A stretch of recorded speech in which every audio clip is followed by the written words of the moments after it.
Welcome to The Terrible Take, a daily segment telling Steelers Nation what's on our mind. I'm Bryan. In case you haven't figured it out yet, it's College All-Star Week, as both the East-West Shrine Bowl and Senior Bowl games will take place these next several days. The Shrine Bowl kicks off a few hours from now, and the Senior Bowl will be played on Saturday. So, with that, this is your annual reminder that you should really pay close attention to the prospects in these two games, as a few of them are bound to wind up being picked by the Steelers in this year's draft.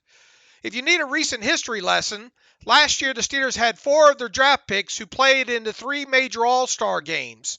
3 of them, Kenny Pickett, Calvin Austin, and Connor Hayward, played in the Senior Bowl a year ago, while quarterback Chris Oladokun played in the annual NFLPA Collegiate Bowl. If you want to go back to 2021, 7 of the team's draft picks that year came out of the top 3 college All-Star games. Those 7 players included Najee Harris, Dan Moore Jr., Buddy Johnson, Isaiah Loudermilk, Quincy Roche, Trey Norwood, and even Presley Harvin III, the punter.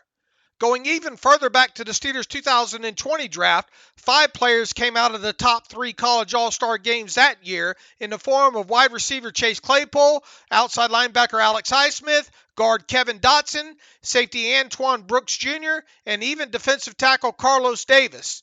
According to our crew of contributors at the Senior Bowl this week, the Steelers have been paying close attention to the offensive linemen and defensive lineman players that are in attendance in Mobile, Alabama. And as usual, Steelers head coach Mike Tomlin has been easy to spot on the field during the practices.